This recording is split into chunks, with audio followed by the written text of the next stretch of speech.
নির্বাচনের আর মাত্র একদিন পরেই নির্বাচন।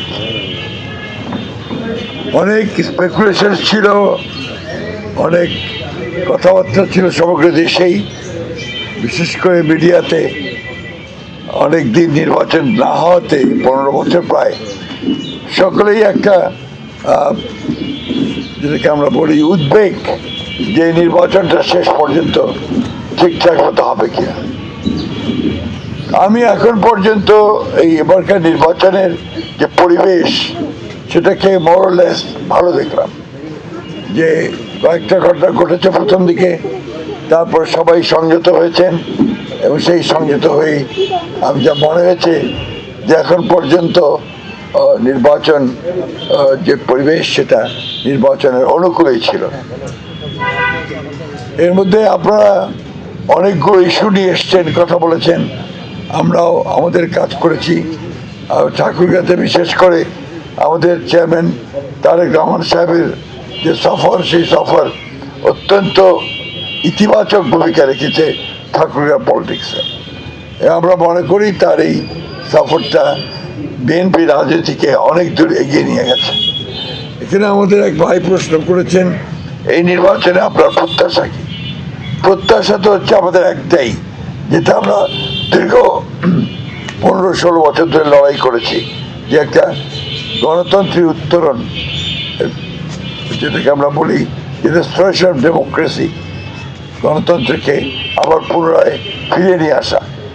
এই গণতন্ত্র, এই নির্বাচনটা হবে একটি গেটওয়ে। এই গেটওয়ে পারলে আমরা একটা গণতান্ত্রিক পরিবেশে ফিরে যেতে পারবো এর মাধ্যমে।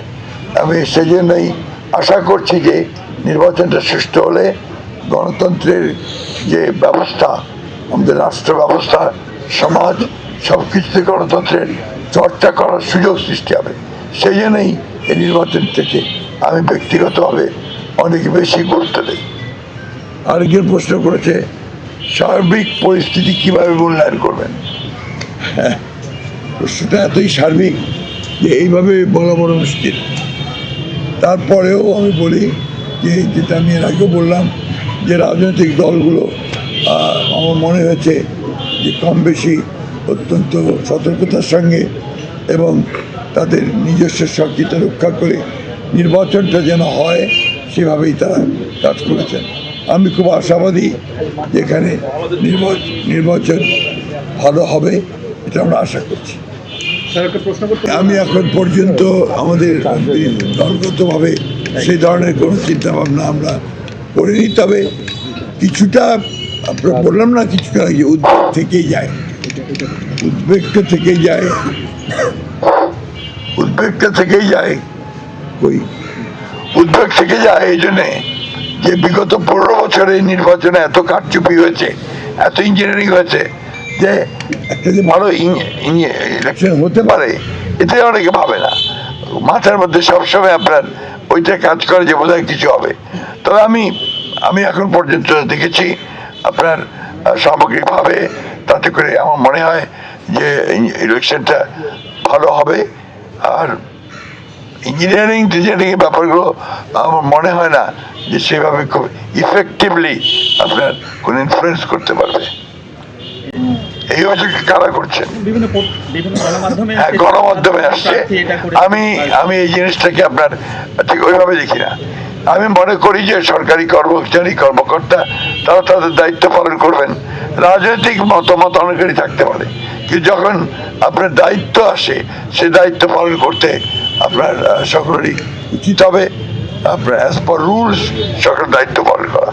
আর এবার আপনার check and balance, counter balance এমনভাবে আছে যে যাতে করে এই তথাকথিত ইঞ্জিনিয়ারিং এর সম্ভাবনাটা আমি খুব বেশি দেখি না। স্বাভাবিকভাবেই আপনার যখন আপনার একটা দল, নতুন দল যেন আত্মপ্রকাশ করে, তার একটু আওয়াজ বেশি হয়। আর জামাত তো আপনার অত্যন্ত কৌশলী দল, তারা বিভিন্নভাবে কৌশলে বিভিন্ন রকম প্রচারণা চালায়। তারা আপনার অনেক বেশি মানুষকে বিভ্রান্ত করার চেষ্টা করে, সোশ্যাল মিডিয়াতে চেষ্টা করে। এই তো আপনার রিসেন্টলি তারা একটা ছড়িয়েছে একটা টোটালি ফেক, ওই যে রমেশ বাবুর আপনার মৃত্যুকে কেন্দ্র করে। দিজ আর অল আপনার আমি মনে করি যে অপকৌশল, অপপ্রচারণা এবং মানুষকে বিভ্রান্ত করার অপচেষ্টা, এগুলো খুব একটা কাজের না। আলটিমেটলি মানুষের উপর যদি আমরা আস্থা থাকে, তাহলে আস্থা রাখতে হবে যে সে তার ভোটের সঠিক সিদ্ধান্ত নেবে। মানুষটা তো বোকা না যে তাকে সহজেই বোকা বানানো যায় না। সেটা তো আপনার থাকতেই পারে। এটা বাংলাদেশটার রাতারাতি আপনার এটা স্বর্গ হয়ে যাবে না, এই সমস্যা কিছুটা থাকবে।